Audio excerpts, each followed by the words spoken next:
흉 공개, 4,300명 학살 사건. 권력골로 갔는데 다시는 못 오는 데니까. 이곳에 묻혀 있는 사람들 과연 누굴까? 너무 많은데요? 그들의 죽음은 오랜 시간 동안 묻혀진 비밀이었던 거야. 때는 1993년. 대전시 동남쪽에 있는 한적한 산골짜기야. 이 골짜기에 한 젊은 남자가 서성이고 있어. 이 남자의 이름은 심규상. 직업은 기자야. 근데 이 사람 발밑을 살피면서 왔다 갔다 하는 게 뭔가를 찾는 눈치야. 땅바닥을 살피며 걷던 심 기자의 눈에 뭔가가 들어왔어. 농사를 짓는 밭고랑에 정말 옥수수 같은 게 이렇게 널려 있는 거예요. 옥수수를 이렇게 이게 씨앗 같은 게 가만히 보니까 사람의 치아예요. 그리고 이제 그 조금 도랑같이 조금 움푹 파인 데에 나뭇가지 같은 게 있어서 쑥 뽑았더니 사람 뼈인 거예요. 이게 이제 나중에 보니까 이게 정강이 뼈더라고요. 자, 골짜기를 나온 심 기자는 마을 회관을 찾아갔어. 마을에 오래 사신 어르신들한테 네. 자세한 이야기를 들어볼 생각인 거지. 저 어르신, 제가 저 골짜기에 좀 갔다 오는 길인데요. 궁금한 게 있어서 좀 찾아왔습니다. 그런데 이 말을 꺼내자마자 분위기가 확 바뀌어. 골짜기에 대해 물으니까 마을 어르신들이 바짝 경계해. 심 기자는 방법을 바꾸기로 했어. 시간을 들여 한 집 한 집 찾아뵙고 막걸리도 사가고 담배도 한 보루씩 사드리고 자주 얼굴을 비추면서 인사를 드렸어. 그러자 이 마을 어르신들이 경계심이 조금씩 풀렸는지 입을 여시기 시작했어. 아휴, 말도 말어. 그 전부터 저 골짜기에 사람 뼈가 많이 나왔대야. 예전엔 여우가 사람 뼈를 물고 다니고 그랬구먼. 그때 가만히 있자. 비가 오면은 이 또랑에 핏물이 쫙 흐르고 그랬다니까. 그래서 붙여진 이름이 골령골. 네, 골룡골. 뼈골에 산봉우리 령. 뼈가 산처럼 쌓여있는 골짜기라는 뜻이야. 1949년 4월 충남 서천에서 한 아이가 태어났어. 부모는 아이에게 남식이라는 이름을 붙여줬어. 남식이네 집은 식구가 많았대. 할아버지, 할머니, 아버지, 어머니, 위로는 형이 5이나 있었어. 그런데 남식이가 첫 돌이 지나고 2달 후 한반도를 뒤흔든 큰 사건이 일어나. 6.25. 1950년 6월 25일 새벽 미명을 틈타서 북에서 기습 남침을 한 거야.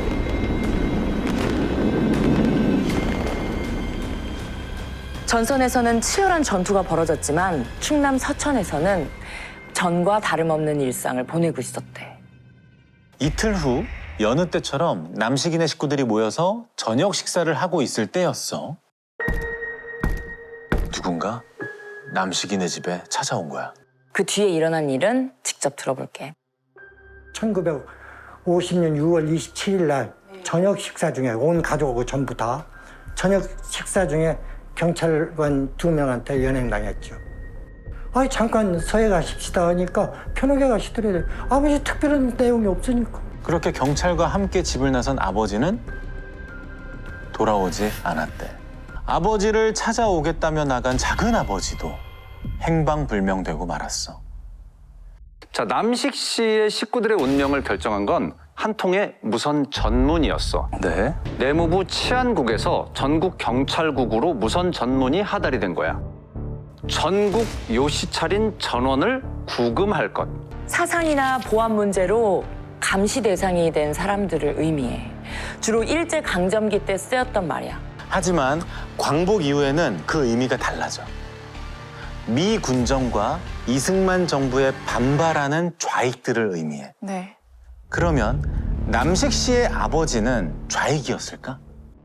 남식 씨 아버지는 경성고보를 졸업한 수재였다고 해. 서천에 내려와서는 동아일보 서천 지국장을 맡았어.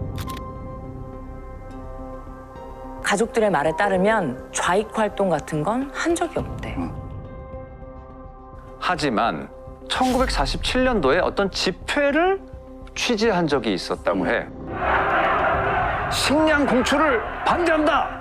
38선 분단 반대한다. 친일파를 척결하라! 미군정에 반발하는 집회를 취재한 거야. 어쨌든 그렇게 남식 씨 아버지는 처벌을 받게 됐어. 그리고 얼마 후에 한 가지 제안을 받았다고 해. 집행력 2년에 대한 전과를 서천군 지부장을 맡아주면은 전과를 사면해 주겠다.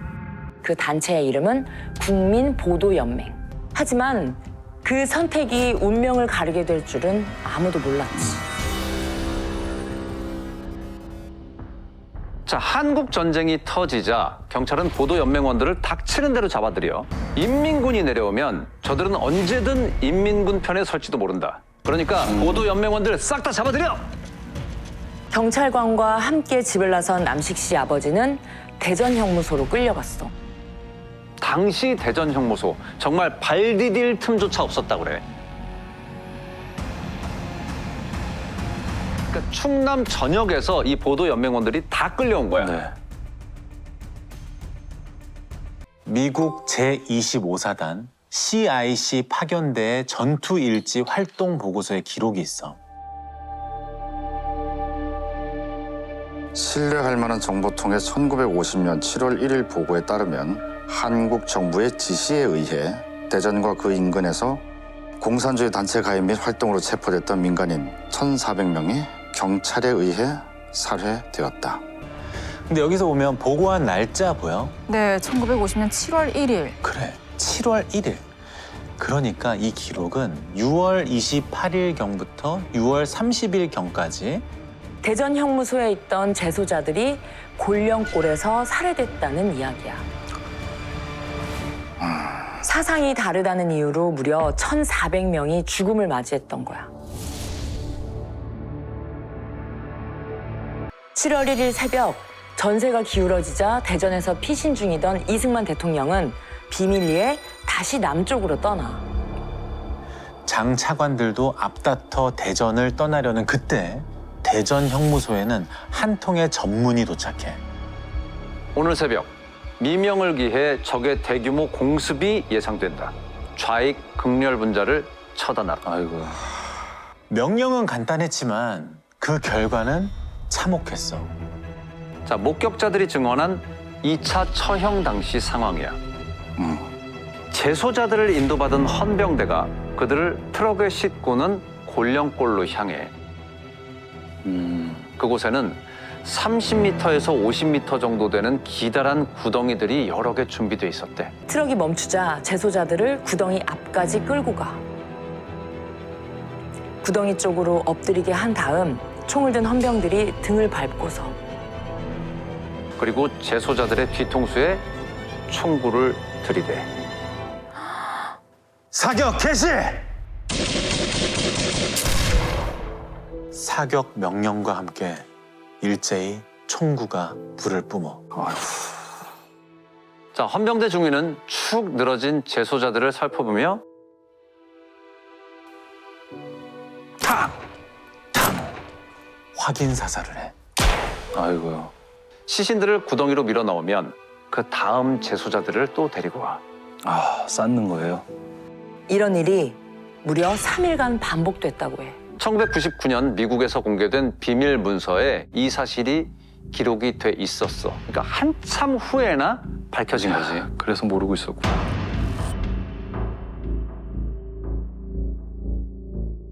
북한의 라디오에서는 최근 남한에서의 잔혹성과 집단 학살에 대한 의문 제기가 있었다. 대전에서 1,800여 명의 정치범 집단 학살은 3일간에 걸쳐 이루어졌으며 1950년 7월 첫째 주에 자행되었다.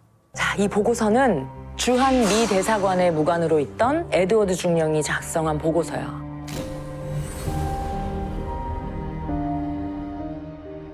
이렇게 7월 초 골령골에서 있었던 2차 처형에는 3일간 1,800명이 학살당했어.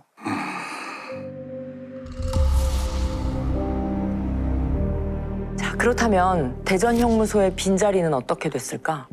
혹시 설마 또 다른 인원이 또 채워진 거야? 그 설마가 맞아. 서울 경인 지역 형무소에서 풀려났다가 다시 검거된 사람들, 청주 형무소에서 이감된 재소자들, 인근 지역에서 예비 검속된 보도 연맹원들, 이들도 인민군이 대전을 점령하기 직전 곤령골에서 처형돼. 국군이 후퇴하기 전 세 번째 학살이 있었던 거야. 3차 학살의 피해자는 1,700명이었다고 해. 죽음을 죽음으로 덮은 골짜기. 곤령골의 비극이 세상에 알려진 건 1992년이야. 한 잡지에 이런 기사가 실렸거든. 대전 최초 공개. 대전 형무소 4,300명 학살 사건. 자, 그 기사가 곤령골에 숨겨진 이야기를 국내 최초로 공개한 기사였어. 네. 자, 심규상 기자, 우리 처음에 얘기했던 네. 그 기사를 읽고 깜짝 놀랐다고 해.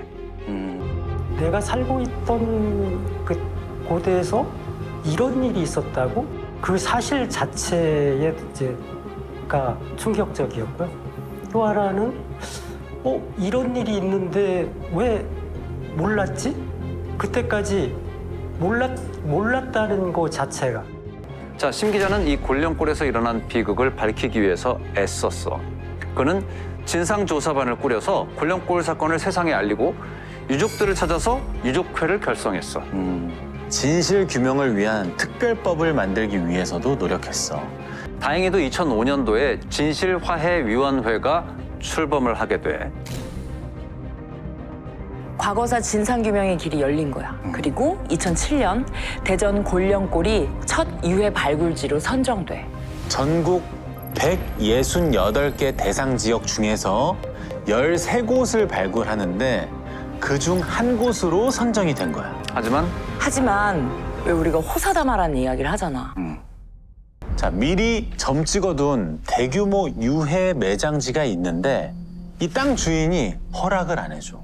그런데 이 위원회에서도 더는 기다릴 수가 없다는 거야. 곤령골 말고 그럼 다른 지역을 발굴하겠다는 거지. 심 기자는 위원회 담당자에게 이렇게 얘기해. 저한테 한 달만 시간을 주십시오. 그러면 곤령골의 다른 매장지를 꼭 찾아내겠습니다. 자, 새로운 유해 매장지를 찾느라고 골짜기를 누비던 그때 심 기자는 생각지도 못했던 도움을 받게 됐어. 내장돼 있는 위치를 정확하게 찾아내는 게 힘들어요. 그렇다고 다 파봐오라고 할 수도 없잖아요. 그 어느 날 이렇게 삽을 들고 가는데 어제까지 왔을 때는 없던데 갑자기 푸르의 두개골 하나가 이렇게 덩그러니 두개골이 있는 거예요. 하늘에서 떨어졌거나 솟을 리도 없고. 그래서 봤더니 그 위에 경사면에 요만하게 구멍이 있는 거예요. 그래서 손을 이렇게 넣어갖고 이렇게 더듬더듬 했더니 다른 뼈가 또 나와요. 봤더니 그 너구리가 왔다 갔다 하는데 이 두개골이 자기 통행로를 방해를 하니까 막 밀어갖고 아래로 이렇게 밀어낸 거예요. 그래서 이제 이 너구리가 유해 매장지를 알려주려고 너구리까지 돕는구나. 그렇게 극적인 도움을 받아 대전 곤령골에서 유해 발굴이 시작됐어. 자, 먼저 지도를 좀 보여줄게. 네. 유해가 매장돼 있을 것으로 추정되는 곳은 여기 1지점부터 8지점. 그중 가장 많은 유해가 묻혀 있는 걸로 추정되는 곳은 1지점과 2지점. 굉장히 길지. 네. 자, 하지만 아까 얘기한 그 토지 소유주의 동의를 받지 못해서 1, 2지점은 발굴 대상에서 제외됐어. 그래서 정한 후보지가 3, 4, 5, 7, 이 4지점이야. 자, 이 4곳 중 2곳에서 유해가 나왔어. 3지점에서 29곳, 네. 그리고 5지점에서 5곳. 총 34구의 유해가 57년 만에 세상에 드러난 거야. 네. 당시 발굴 현장 사진을 보여줄게.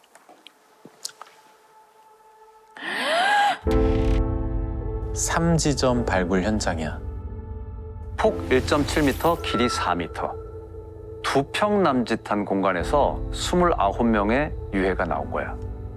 A4 종이 한 장 정도 되는 면적에 한 사람의 머리, 팔, 다리뼈가 포개진 채 발견됐어.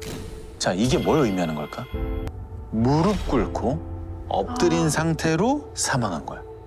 자, 두 번째 사진. 아유. 총탄 자국이야. 네. 마치 처형을 하듯이 뒤에서 머리를 쏜 거야. 그리고 세 번째 사진. 탄피. 또 같이 발견됐어. 유해가 탄피와 같은 곳에서 발견됐다는 건 근접 사격 또는 확인 사살이었다는 걸 의미해. 그러니까 민간인 학살의 명백한 증거가 나온 거야. 네. 자, 내가 너무 힘든 이야기만 했지. 시간이 지나고 유족들에게 반가운 소식이 전해졌어. 자, 2010년도에 진실화해위원회가 진실규명 조사 보고서를 발표한 거야.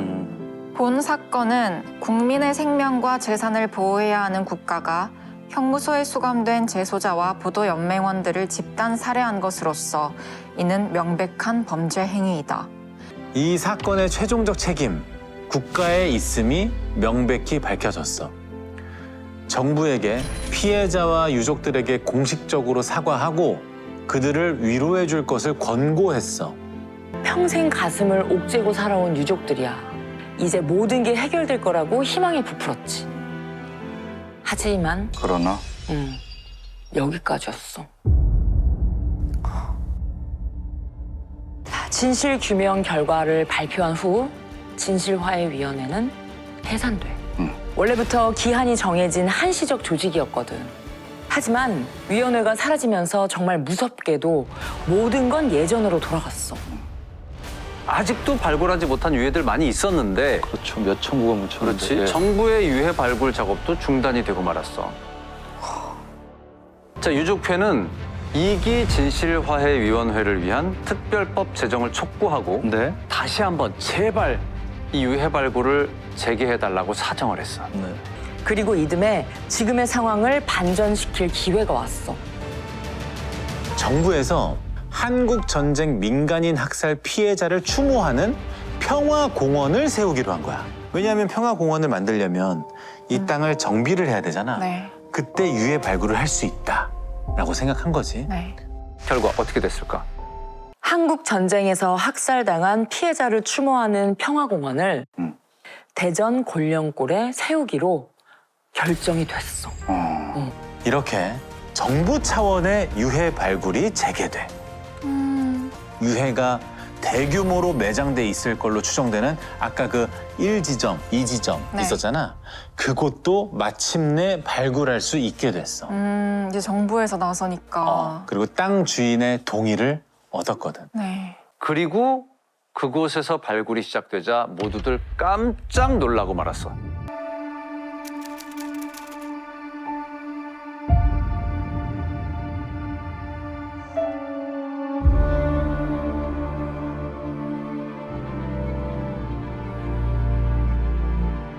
땅을 파기 시작하자 셀 수 없이 많은 유해들이 쏟아져 나와. 2m 아래 땅 속에 묻혀 있던 피해자들이 70년 만에 모습을 드러내는 순간이야. 그날의 현장을 다시 보여줄게. 이제 그만 보여주시면 안 돼요. 마지막에. 아,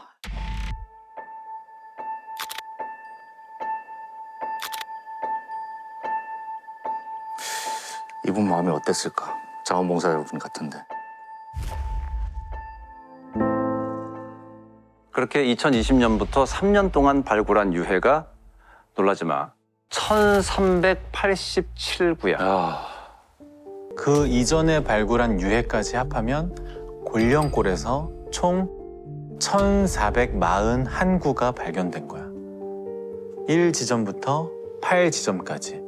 골짜기를 따라 1km나 되는 긴 매장지. 그래서 곤령골은 세상에서 가장 긴 무덤이라고 불려. 자, 곤령골에 묻힌 사람들을 찾는데 걸린 시간 57년이었어. 그리고 국가의 잘못이라고 밝혀지는 데에 60년이 걸렸어. 부끄럽네요.